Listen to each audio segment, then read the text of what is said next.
city's flames lit up the sky, but our brave boys knew no fear. The Cork Brigade with hand grenades in ambush waiting lay, then the black and tans lay blazing ran from the rifles of the IRA. The tans were taken out and shot by a brave and gallant few.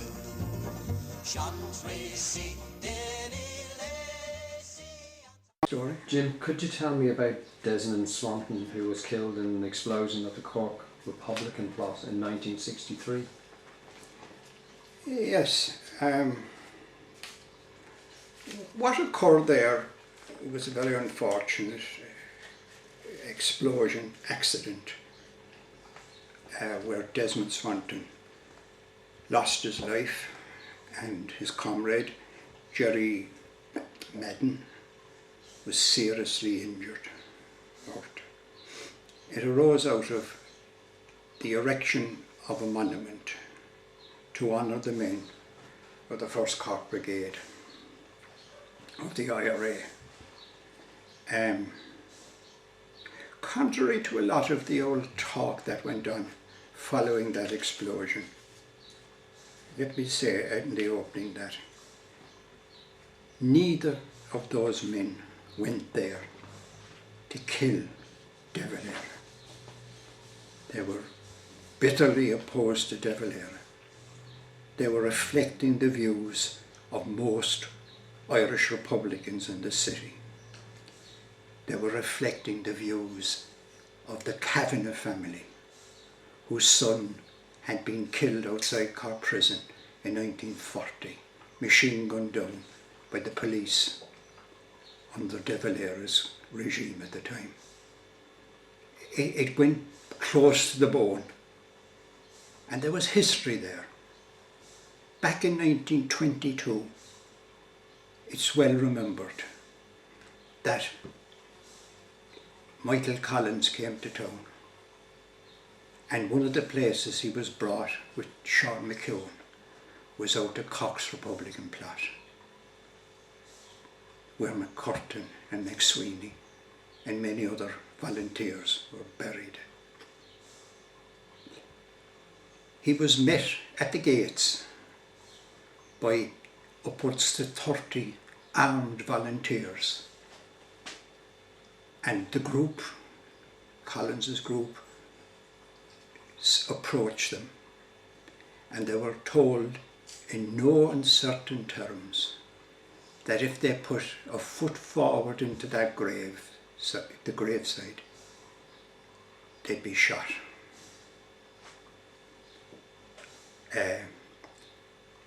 To make a point, that account has been recorded by a Lil Conlon, who wrote a book on Cumann na mBan back sometime in the 60s. But it was well known in Republican lore down through the years how they stood out against Collins. And just to finish it off, like, Collins retreated with the party that was with him. He backed away from it and went downtown to do other business.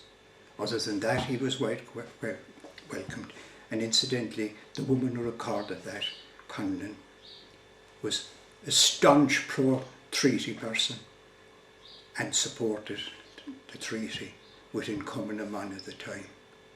So, like, there you have it, like, that was part of the background. The Republican movement at the time was gone soft. Protests weren't done. There was a feeling that at that time some form of public protest should be made at the fact that De Valera had been selected as the person to unveil the monument. Now, in any event, some people would be saying, Republicans, they weren't sympathetic to Sean Haggerty and the lads who were putting up that monument outside there. Not so. Not so. I have something here that I'd like to bring to the attention of people. It was something like 2 years, more than 2 years before that, that Sean Hegarty formed a committee to erect that monument, which was to cover all the Republicans who were buried there in the first Cork Brigade. For years before that, all over the county and in Cork, there are a lot of monuments to those who died, all around the place. These monuments were unveiled, and Republicans were never out protesting against them. And they wouldn't have been protesting against that either, were it not for the fact of De Valera and his attitude towards Republicans in the 30s and the 40s. That's a fact. That's what incensed them, and what incensed Swanton and Madden was the fact that the Republican movement was doing nothing other than sending a letter to the committee.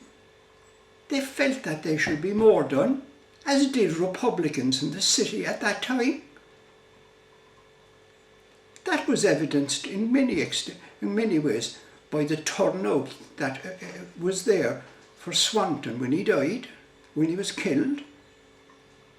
Now, I just want to refer to this statement.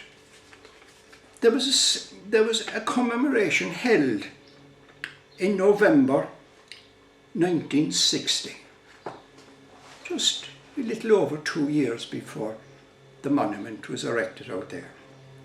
It was erected by members of the Cork No. 1 Brigade of the IRA, the same people who went on and put up the big monument.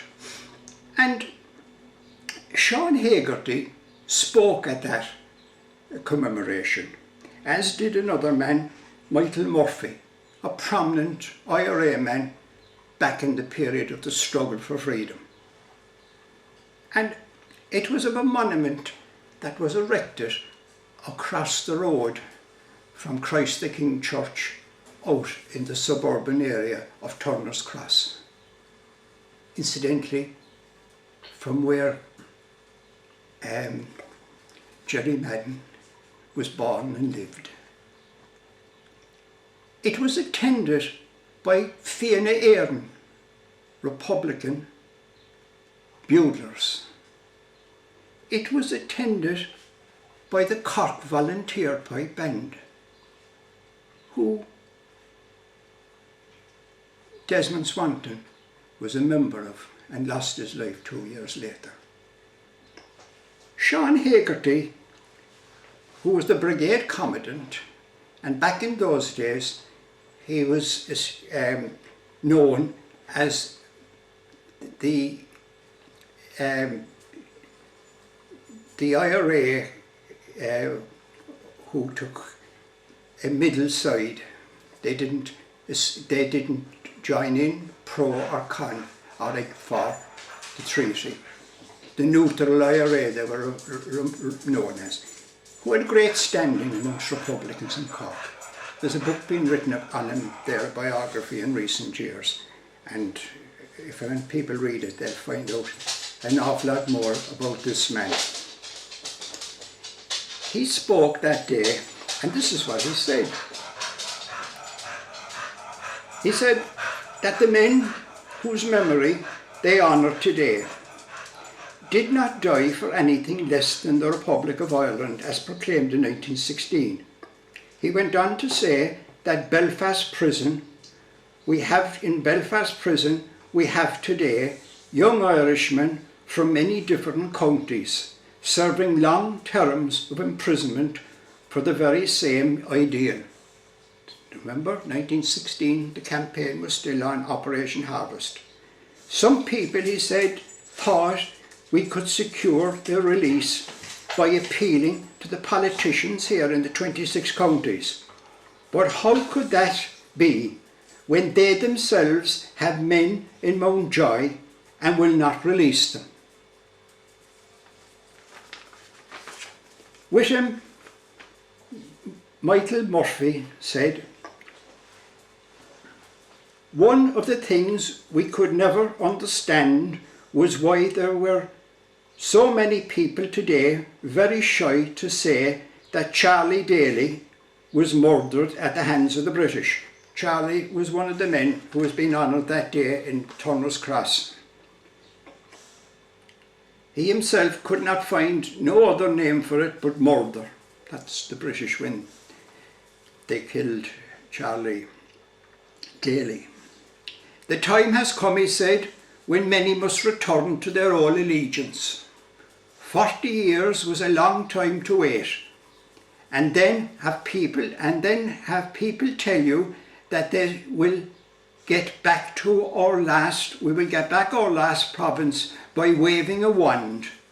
The only wand that we ever knew was the foresight of a rifle, and that was the only wand Britain would understand.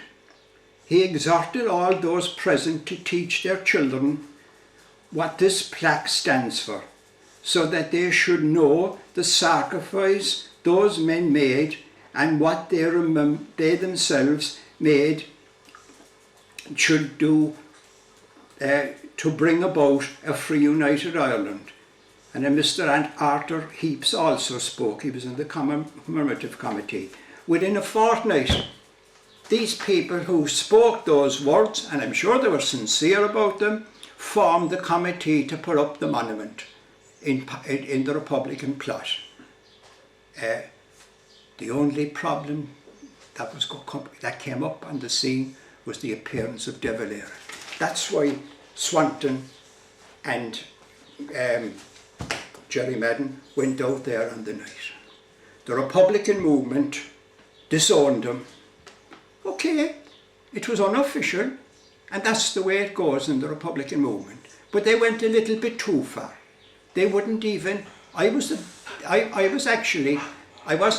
the pipe major.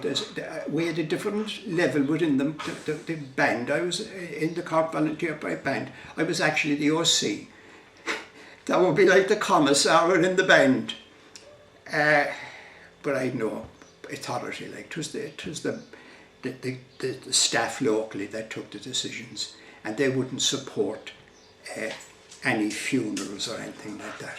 So I and a number of others, there were quite a number of people, we decided to bury him, and we gave him a full Republican turnout. And there were fellow prisoners of Swanton's. He had been in prison, came down from up the country, and they formed a Guard of Honour, and they led the parade out of the church. In recent times, we were able to supply a photograph of that Guard of Honour leaving the church to see the Lounge Revolution website. It can be seen there. Best thing is just type in Jim Lane and go back through it, and you'll pick it up all right. But that's the way things went from there on in. And a lot of, like I should say, that out of that, a lot of problems came up. Several people were dismissed out of the movement, including myself, for attending the funeral, and 4 members of Cumann, they were similarly dismissed for attending the funeral. My God, if they were to drag in everybody, there'd have been a pile thing, but they kind of felt that they'd have to kind of turn a blind eye to a lot of them, because most Republicans turned out for Swanton's funeral. They may not have agreed with the tactics, but they could sympathise with what brought it on the movement. But it had the effect of bringing together a lot of Republican people who had been estranged from the movement for years, and some of those who were in the movement but were very dissatisfied with the way they were going. And we had formed a committee known as the Desmond Swanton Commemorative Committee. I was chair in the very beginning, but as soon as Jerry recovered, Jerry Madden, he became chairperson of that committee. And that committee went on to give birth at a future time to what were referred to in one area as the unpublished people, because we published a paper called Phoblacht, and by others as the Irish Revolutionary Forces. Would you tell us something about Phoblacht and the Irish Revolutionary Forces? Well, it started out initially with people like myself and Brendan O'Neill and Jerry Higgins and Jerry Madden and a lot of other Republicans. And its earliest beginnings were very much concerned by situations that were developing within the Republican movement. They seemed to be going in a very laissez-faire-like direction. They didn't seem to know where they were going. But we were, in a sense, trying to sort out Republican traditionalism and what it meant and what was the negative and the positives about it. And I think we came to a fair understanding of that. And in the course of that, it led us more in the left direction. Most of us had been in one way or another on the left-hand side of politics. In fact, one might have said at the time we were probably the only people within the Republican movement in Cork who were deep into the politics of it. And of course I have to say immediately, we were not talking about parliamentary politics. We were talking about revolutionary socialist politics and the way forward and how to go about it. We also still had a position of support for armed struggle, and most of us held with that for many years after that. But what we did in time, by 1965, we became involved more and more in a leftward direction. I was positively gone in that direction. I had been reading a lot of international politics, about the divisions that existed in the international communist movement.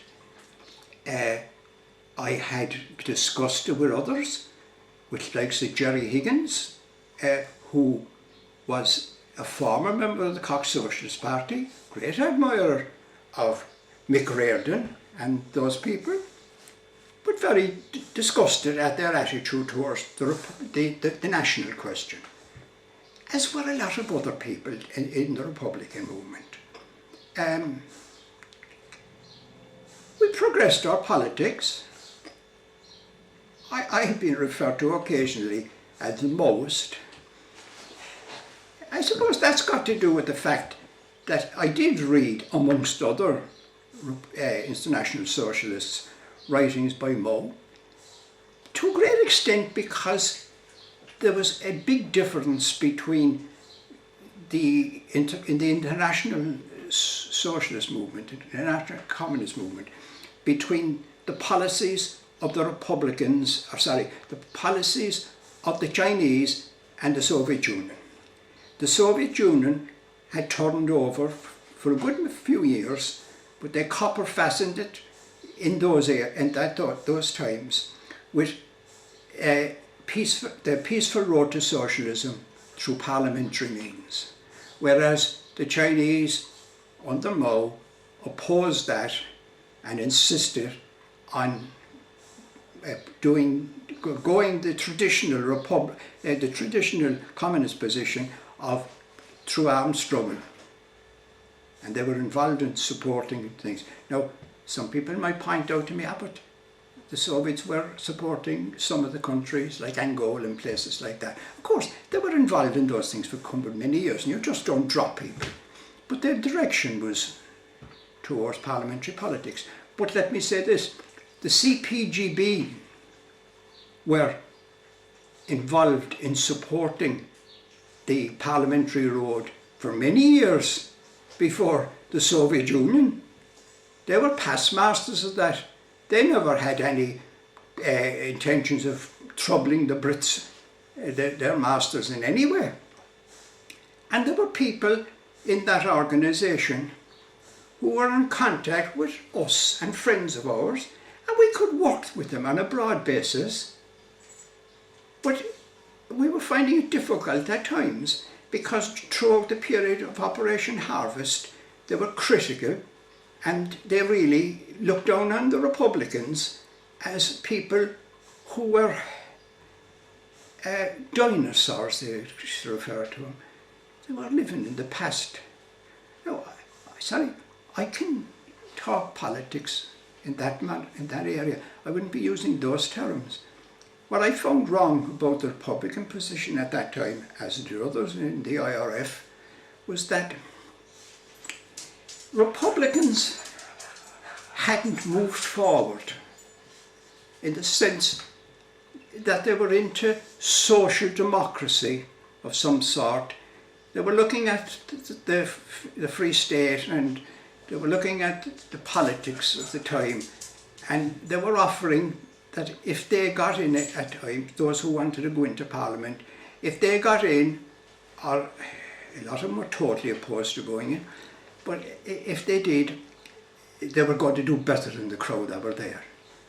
That wasn't enough. We supported Connolly's position.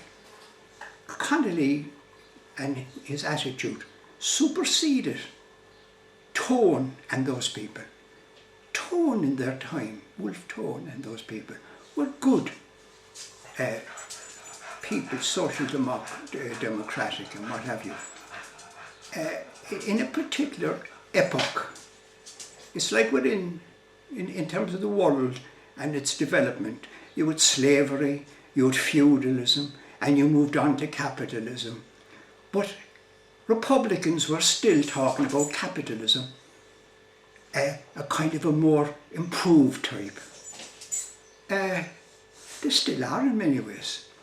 I thought from recent times they were inclined to move towards socialism, but they kind of revert all the time. Parliamentary politics does that for people. But we were pushing that particular line that we should become more involved in the political movements. And we did not see any place there for the CPGB people, or the CP as they would have been known in Ireland. In fact, they didn't become the CPI until around 1970. But the same people were in the Irish Workers' Party and Irish Workers' League and things like that, and CPNI in the north. But at an early stage in the 63 period, towards the end of 63, they were a bit talkative. They approached some of the people connected with IRF, not understanding who the commitment and their involvement. They were studying Marxism, and they were broadening their attitudes towards their former involvement with the CP people, and could see there was another way. But the likes of the Jim Savages chatted and talked out loud and started boasting how they were going to take over the Republican movement. And we got worried, because by damn we weren't going to leave anybody come in and take over the Republican movement, because we believed that even though the Republican movement wasn't a socialist movement at the time, there was within that movement great people who would struggle. They had shown their commitment to struggle, and that was important. They weren't running away from fight. And there was a lot of them, ordinary working class people. There were people interested in Connolly and matters like that. And what was your view of the Republican movement at that time, like generally the leadership? To be honest about it, they were lazy in the sense that they didn't go away and do any theoretical work themselves. A lot of them didn't even bother to bloody well read. And these people from the CP, the people referred to in later times, now when I use the CP, some of them may not have been in the CP, but they were fellow travellers with the CP. the likes of Roy Johnson, Anthony Collin, there were other people as well. There was Mick Tierney in Cork, Paddy, or Tierney some people call him, and there were others in Dublin as well. They all began to flock in, and they were all on about taking over the movement. And a young man was singing like a bird to us. He didn't understand, for a person who was regularly taking on trips to Moscow and every place like that. Mr. Savage didn't really seem to get the grip at all, that he could be telling Jerry Higgins and Liam Flavin all about their plans, but occasionally tell him of new recruits in a boastful way. And I had told Jerry and Liam, keep your mouth shut, listen to it all, pick it up. And it went on like that, and as time went on, we began to get supporters who saw the sense in what we were doing. But the Republican movement, a lot of the people at the top level in Sinn Féin and in the army, they didn't sit down and do any study for themselves. They didn't understand the politics, the international politics, in relation to the communist movement and socialism and all that. And you had to have that grasp. We read a book there at one stage. It was kind of required reading within the group, the polemic of the international movement that existed. It was printed in China at the time. Like I can tell you, other than saying that note, I can tell you, we never at any time had any official relations with the Communist Party of China or anything like that. We got the books on, we ordered them the same as anybody else, but we were interested mainly because of their position in relation to armed struggle and a couple of other matters. They weren't the greatest, like, you know. If the CP at the time had a good national position, they would have got a lot of support from working class people of a Republican background down in Cork. But they couldn't have it both ways. We were not going to cede the Republican movement to those people. And we came out with a paper on Phoblacht, and we displayed that situation for a good lengthy period of time, for over 2 years, 3 years, 65, 66, 67, 3 years. We hit them hard, and no apologies for doing it, because their attitude was despicable. All they were doing was like parasites leaning on the Republican movement, and there were people in the Republican movement at that time foolish enough to go along with them, but there was an awful lot of them too bloody lazy to come along and develop some politics themselves. Incidentally, just to tell you, the Phoblacht documents, they have begun to be shown in the archives of the Cedar Lounge Revolution website in recent times. The first 2 issues went out recently, and they'll be followed for the rest of the year. And after that, we'll be publishing the People's Voice, which was our attempt to come away from the secrecy of circulating within mainly the Republican movement on Phoblacht, talking to the people, particularly at local level, or politics, unashamedly, where Marxist, Leninists, call it what you will, at that particular time. Is this what led you into the Cork Vietnamese Freedom Association in the 1960s? Is that how you led into that? Yeah, well, that went hand in hand as part of our work. It wasn't new to me, the business of the Vietnamese struggle. I remember as a garçon, as they'd say, listening with great glee to the surrender of Dien Bien Phu to the Vietnamese. they were being occupied at the time by the French, and of course all they were worried about in this country was the possibility of some nuns out there being raped or something else. Of course, everybody away out there, yellow faces, all these kind of people, they were all down as bad people. Like, they'd have to conduct warfare that way, you know. And would you have heard of Ho Chi Minh at that time? Yes, I would have. And there was another man, Dieng, or he was a great military leader out there at that time. Jap or something, sorry? Yap, yeah, something like that. Yeah.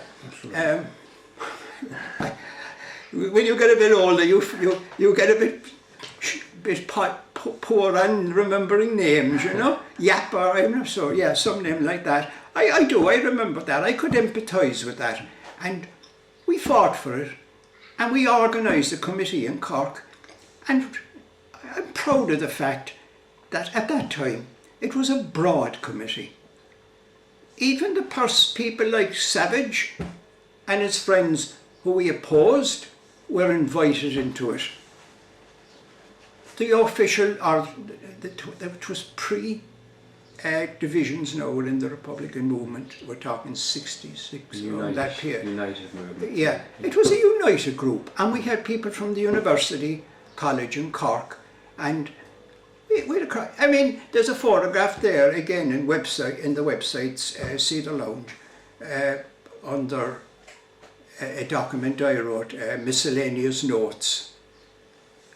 Again, if you go to Jim Lane, type that in and you'll get them all. You know, there's a lovely photograph in that of all the group down picketing a boat, and I was told afterwards that the CP, probably people done it, circulated it throughout Europe with their papers or things like that, and it's supposed to have ended up out in Vietnam and places like that. I suppose, like, it was nice to show people in Ireland out protesting at that. Yeah, we were, and we had an incident up in Tipperary, Nina. We went up there, and there were 3 of us, Jerry Higgins, 4 of us, I think, Jerry Higgins, Derry McCarthy, and Jerry Madden, the man who was injured at the plot. We went up there.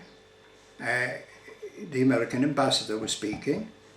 Of course, we were criticised by some people because Father McDoyer was speaking, and we greatly admired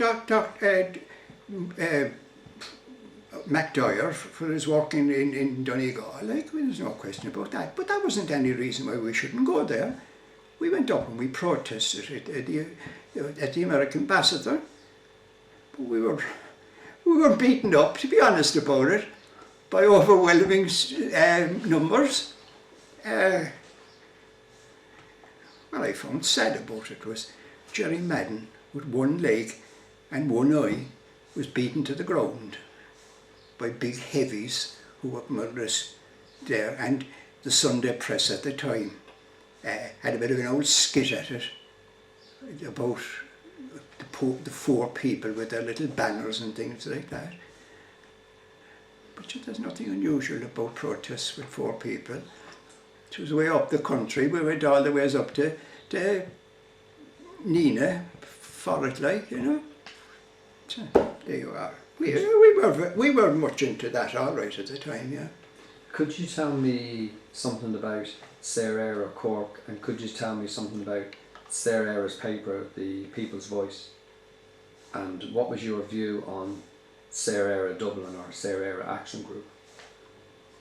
Yeah, well, Sarah, the choice of the name arose out of when we were producing on Phoblacht, the admiration that we held for an organisation that was formed in the early 30s in Dublin, known as Sarah, Free Ireland, as you understand. It was radically left, didn't last for very long. The 30s are an interesting period of study, really, with respects to the strength of the left-wing people at that time.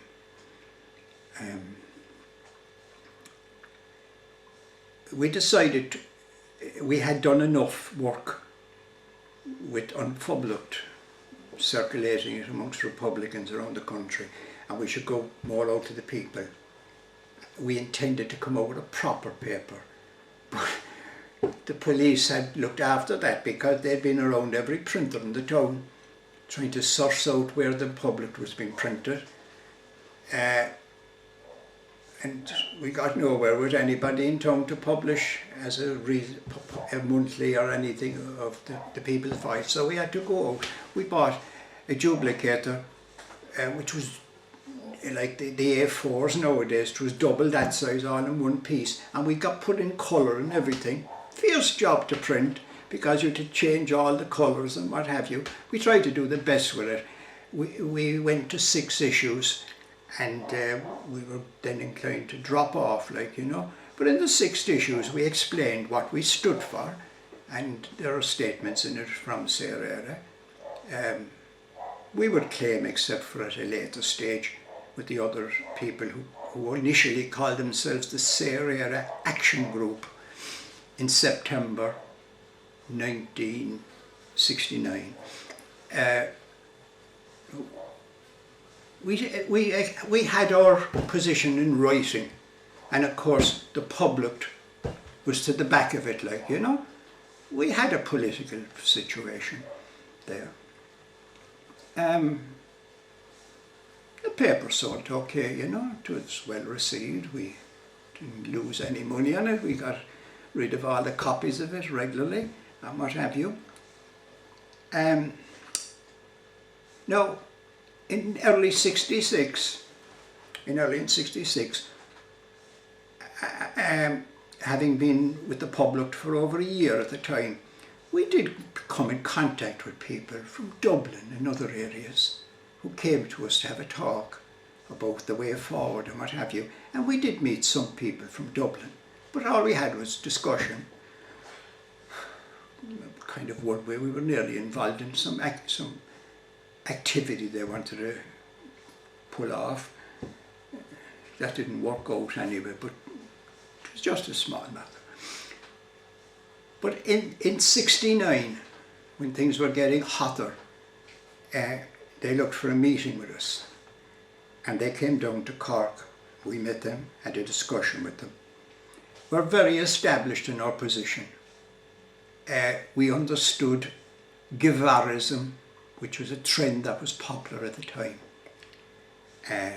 Many good people were supportive of the position. But obviously they in Sarah were very taken with Guevarism as well.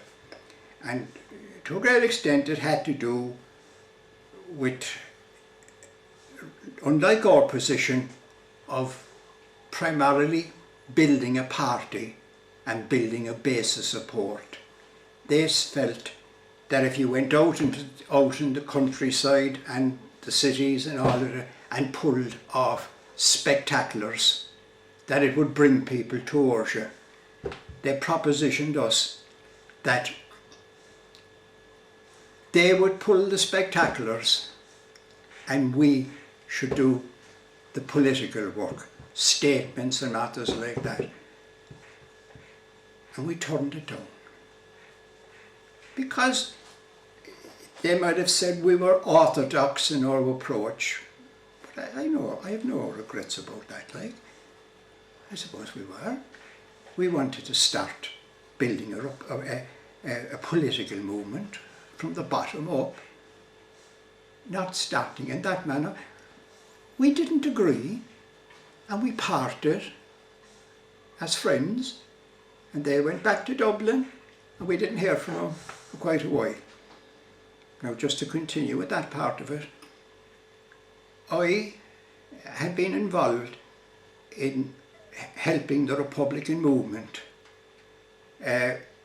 in 69.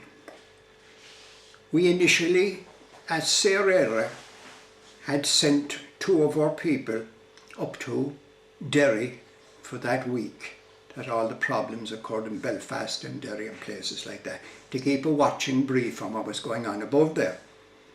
Now, we were interested in what was going on in the north.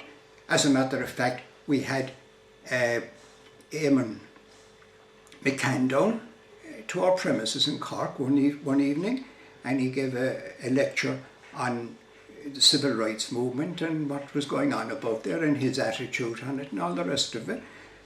Despite the fact that at the back of it, like, I knew that Eamon was connected with the Irish militant and lawless and people like that, you know. Okay, we weren't kind of narrow at all. You have to be broad. He was making great contributions to the struggle above there in that area, so we had him down. We went up anyway, and we kept an eye. Trouble happened. I got people together here in Cork, and we were to go up there. We decided to go up. Incidentally,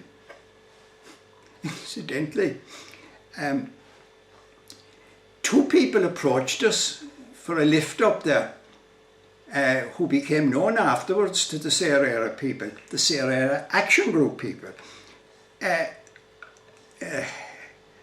The two,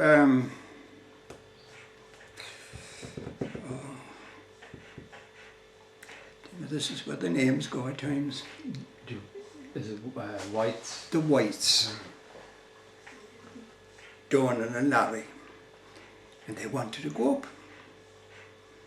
And again, like I said, I hadn't any objection to their going up. I said, yes, I'd bring them, but I said I had one condition. And because I knew they were a bit on their own, like they wanted to do things their way, I said, I'll bring you up if you can give me a word that when you get up there, you fall in with the people above there, whoever running the place in charge. Because that's the way it should be. What do you know about Derry and all the rest of it? And they wouldn't accept that. And I said to the two of them, goodbye. I had two other fellas ready to step into their place. Two fellas who had been over in England, IRA men, but who had been dismissed peremptorily because they were involved in an official action, trying to get arms. Was that Smullen and Lynch? No. There were two lads anyway. Oh, they hadn't been caught. Who were from Cork and escaped on the operation that Lynch and O'Sullivan were involved in Dagenham, where I happened to work for a period of time. I actually went over and gave evidence for Conor Lynch and Sullivan that I sent them over there to do some teaching and study with young Republicans in the London and Dagenham areas. You see, O'Sullivan, I think, was born in Dagenham. An awful lot of Irish, Cork people in particular, worked in Dagenham and Fords. And I just said to them, if you go over there, I said, you can spend the summer. Lynch was in holidays from the university. And was he Jack Lynch's son? He was Jack Lynch's son, and a nephew, by the way, a cousin of Brendan O'Neill's. Like, if I could put it to you like this, in fairness to them, the O'Neills, or the Lynches rather more than that, they were a famous Republican family where Cork was concerned, way back out to the times of Admiral Somerville and all those people out in West Cork. There's long stories there, like, but yeah, I went over and I tried my best anyway. Yeah, I came home anyway quick. But there were two lads anyway escaped, and I brought them up there. And I understand at some stage they became involved with Sarah. There would be two people from Cork who I understand would have been involved with Sarah at a later stage. They weren't a break from us. They were dismissed by the IRA. Right? That's that part of it. But in September 1969, I was on my way to a meeting in Lurgan, County Armagh, organised by J.B. O'Hagan where they gathered people from Belfast and all over the north who were involved in the committees of defence, and most of them IRA, and included people as well like Rory Brady and Dave O'Connell, who they appointed, they gave him some position anyway for organising defence or something like that, you know. But before I went up to that meeting, by sheer chance, I think it was over near where the Griffith Monument is in Dublin. The park there, you know, where, sorry, not the Griffith Sean Russell. Monument, Sean Russell, Yeah. I think. Fairview, yeah. Yeah, Fairview. We bumped into a few people who were in the grouping of people that had approached us for fusion to get together, and we had a chat. Right? That was after the problems that went on in Derry, and I had brought these two lads up, and I hadn't seen them for a while, and I got kind of noticed that they might be involved with the people who were up in Derry that we spoke to, and I happened to meet them, and I said, I'd like to see these other lads if they're still with you. I heard they were, and they said, oh yeah, we'll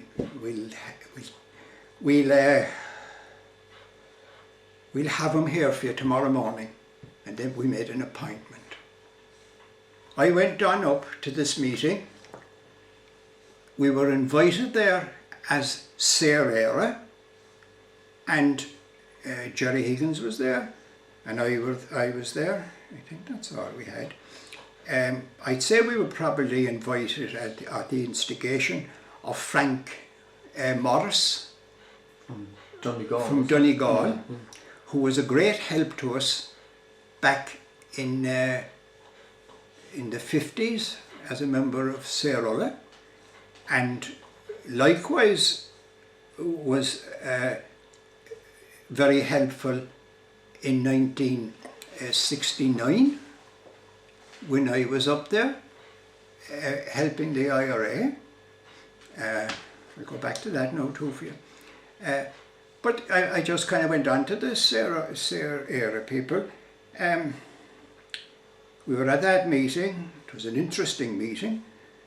That's where the meeting that Jim Sull was there, staunch supporter of Cathal Goulding. But there's a book there about the IRA or something that Goulding mentions that on that day he was running around the north trying to contact people, but obviously he didn't know where.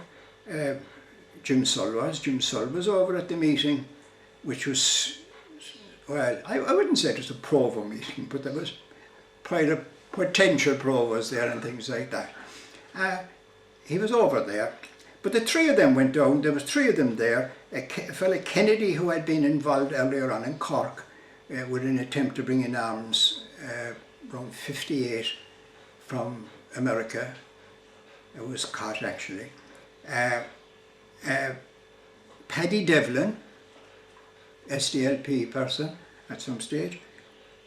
He'd been in the IRA in the 50s. He was in Oh yeah, sympathetic. Yeah.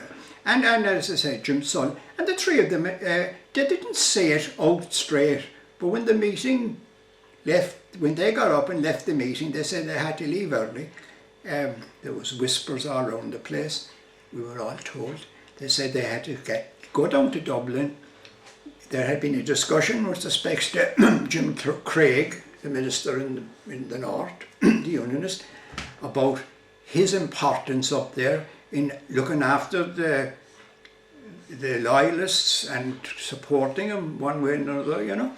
And they made the point, leaving the meeting, that they were going down to Dublin and they were going to meet a man in Dublin in the cabinet who was every bit as important within the structure down in Dublin as was Craig above in the north.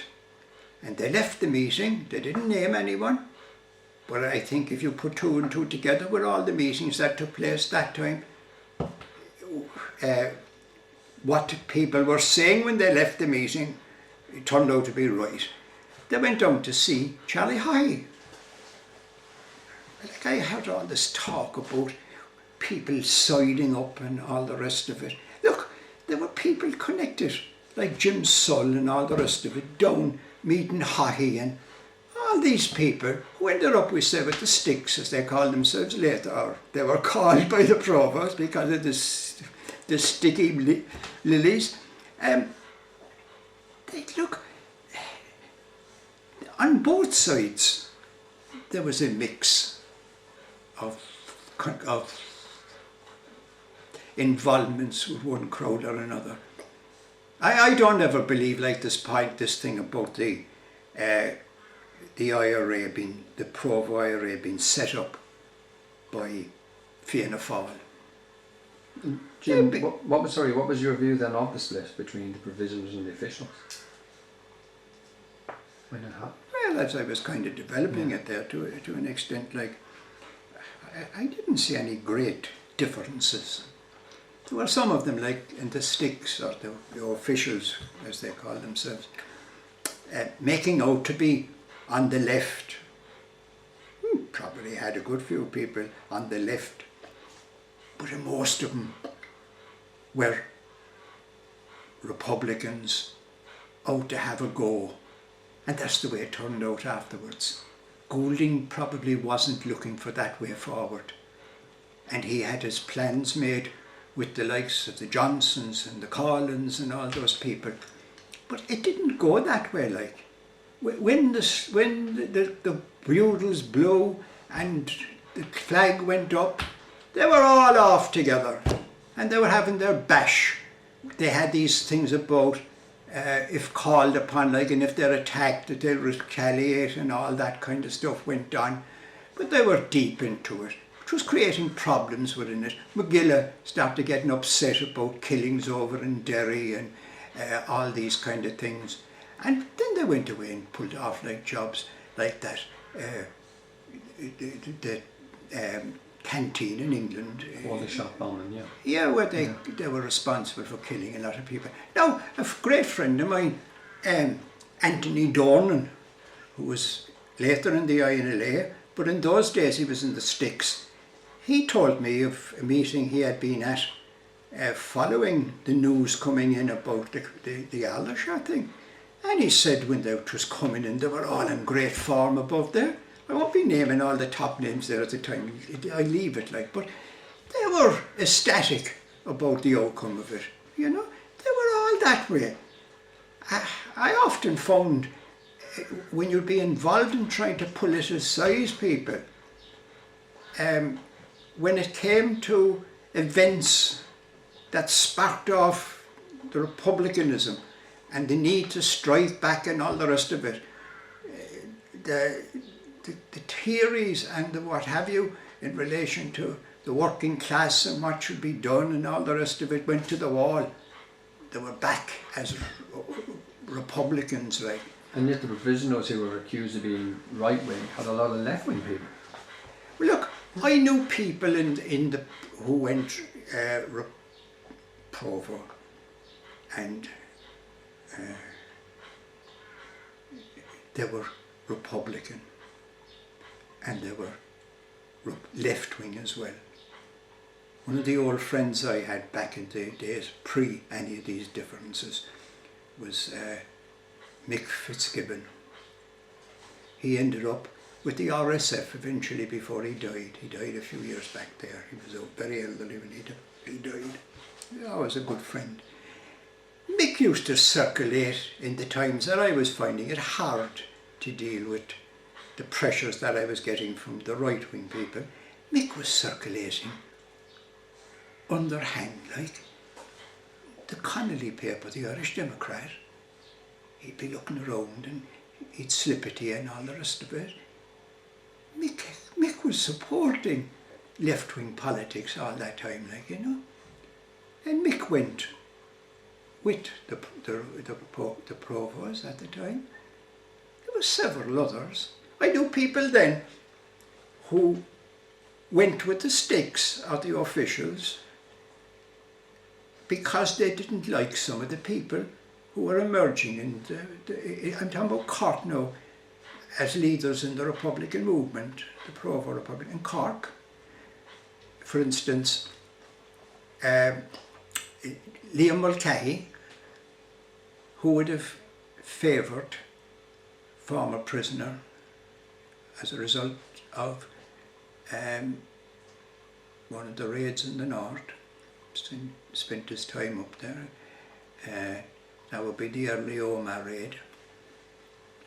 Liam Mulcahy ended up with the officials, and he told me at some later stage that he would have went with the provost only when he said Stevenson appointed Gerald McCarthy as the OC in Cork.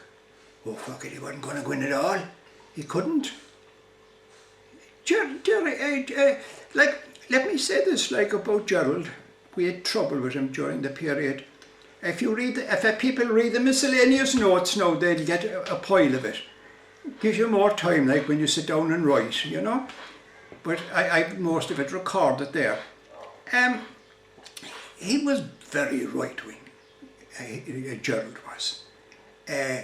Very traditional, but right-wing. He turned afterwards against, within the Republican movement before the split, he turned against the party because of the fact that Johnson wrote something in the paper at the time critical of the movement for all the time, saying rosaries and things like that at commemorations. I know we didn't make any statement on that. We didn't want to go into everything. But I and several others in conversations supported what Johnson was saying. I mean, there was more than Catholics dying in our struggle for freedom. But every time, I remember down in Middleton one time, it was into a Protestant graveyard they were going, because sometimes Catholic and Protestant were buried in the same graveyard, and some of the lads, the band went in, they were in their ages, and when they came out, I said to a lad, geez, you were very long inside there. Oh yeah, we had a lot to do with the last post and all the rest of it. And I said to him, I said, that's a Protestant graveyard. Was there anything, any problem about that with you? I was just kind of teasing him at the time, and he turned around to me and he says, I'm telling you, boy, he says, they need the prayers as much as our crowd. I thought that was the simplistic kind of attitude towards it, It was queer. But I thought Johnson at the time was right, but Gerald went on afterwards speaking on platforms, attacking the Republican movement for their attitude on communism and all that, which he came out against me and others following the Swanton affair as well, He was just possessed with that kind of a thing. Like, if he was here today listening to me, he'd be smiling. He wouldn't be saying that. He'd be saying, he'd know I was telling the truth, that was his forum, and he had no apologies about it, but he was heavy, But Liam Mulcahy didn't go in to the movement because of Gerald becoming part. So they went in and out for different reasons. And people go back in time and they talk about people following De Valera and people following Collins and all the rest of it. Of course there was an awful lot of that now, but it was the same back in those days. There were people followed Goulding, and there were people followed maybe Mark Stefan. They might have followed him, and in the different areas, their leaders and things like that, Same as split with Costello or Rory O'Reilly, people do tend to follow, don't they? Yeah, they do, but I mean, the Seamus Costello thing, was a clear example, then again, of how lacking in unity they had within the official movement at the time, that it eventually came to a big split again away from from then, like, you Within know. about 3 But years.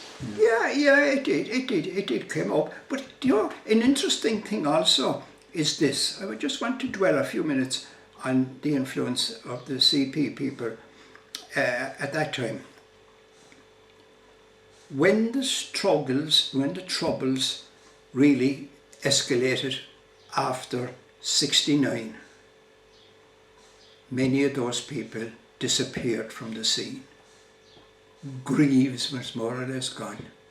Greaves, in an editorial at that time in the Irish Democrat, made some comment about what political scientist has bundled his involvement like with the Republican movement. It was obviously he was referring to Johnson. That's my opinion, like, you know. He was.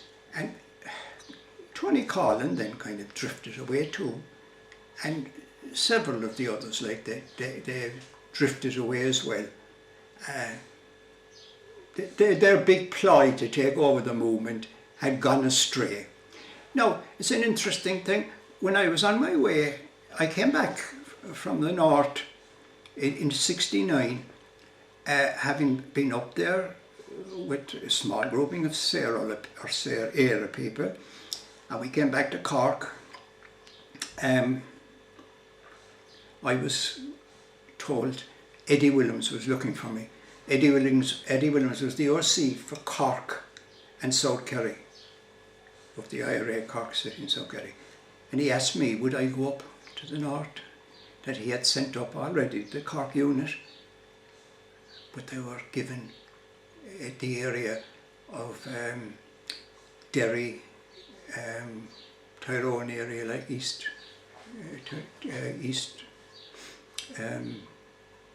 or the west, like of that area of Tyrone and down around there. And he was aware that I had good contacts up there, and there's some people all right in Derry, Johnny White and a few of these people, and I had already watched them when the few days I was up there beforehand, and they were in bog. Oh, they were in trouble. They were being attacked, well, not physically but verbally, by the ordinary people. Where are your guns? What defence are you giving us? They were being, it was hell.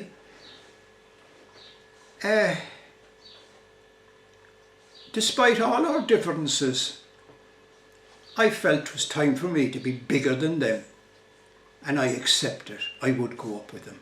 And I did go up with Eddie Williams, and I attended a meeting. It wasn't a meeting, it was just a getting together of two people.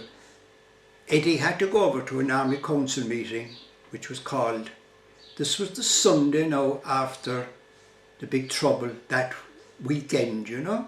It was the Sunday. I was back up, on the way up back to Derry, and I attended a meeting, or a meeting of two people rather. And Eddie Williams went over to a meeting of, an impromptu kind of meeting of the Army Council.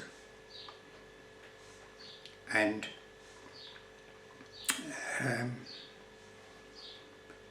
present at that meeting was Tony Collin. Now, I don't know whether Colin would have been aware of this, but towards the end of the meeting, or sometime during the meeting, Eddie Williams took Cathal Goulding aside and remonstrated with him the fact that Colin was at the meeting, that he wasn't a member of the IRA. Now, people have often argued about whether he was or not, like, but I'm just telling you the truth as I know it. Eddie Williams said he wasn't, and Goulding didn't deny that. He wasn't a member of the IRA. But he was brought in by them to give advice. Now, we leave the advice for the moment now, and we'll go on to Derry. And I went up to Derry, and I got the billets for the Cork people up there, and had them, and I got the greatest support, as I always did, from my friend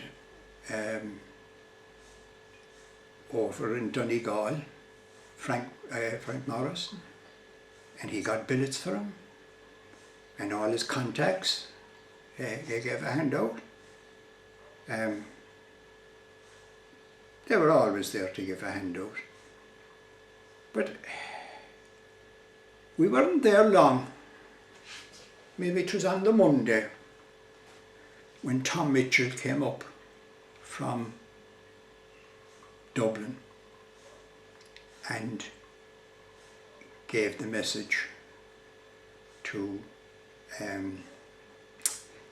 Eddie Williams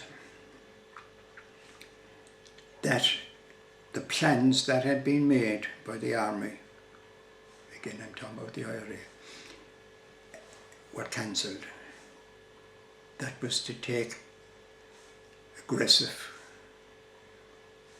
action against the British Army. They had gear up there and all the rest of it, but it was called off.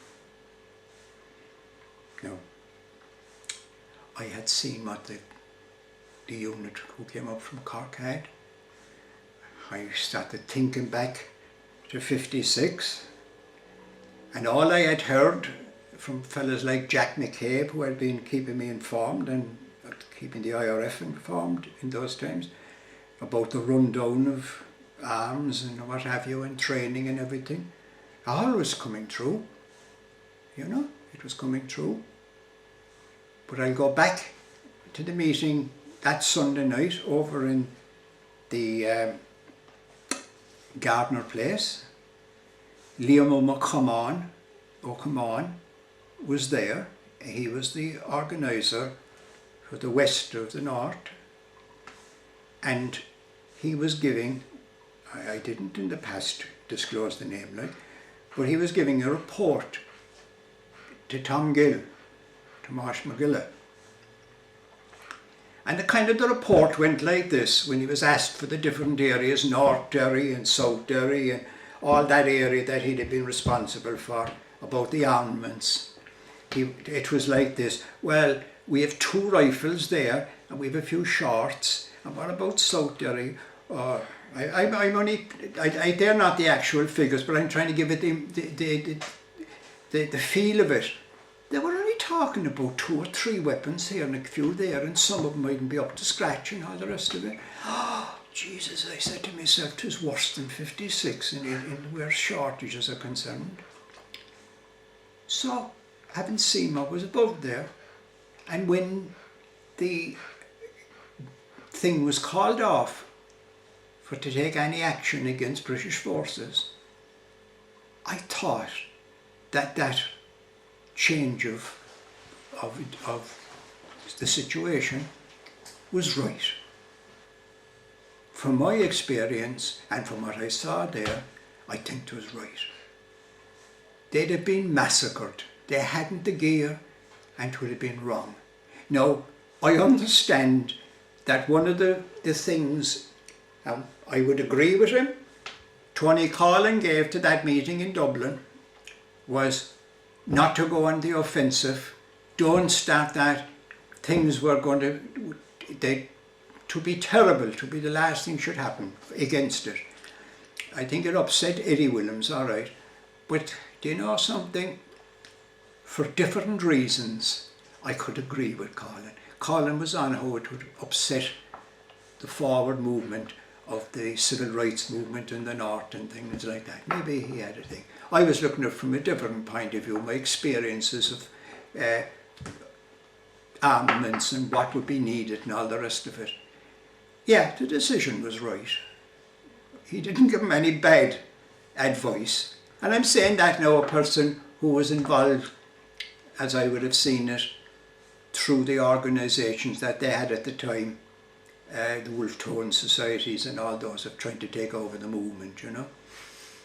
I wouldn't say you disagree with everybody at any time. You need to take a broader outlook on things. I wouldn't disagree at all with what he said, like, you know. We agreed for different reasons. I said we never met one another to talk about it, but I'm saying that now, like, I would have agreed that it was the right decision not to go in the offensive at that particular time, you know. Well, thank you very much, Jim Lane, which is part 1 of 2 interviews. We'll come back and do the from 1970 onwards As next time. Padre O'Donnell said one time when he came out with a book back in those times, more or less, there will be another day. That's right. Indeed.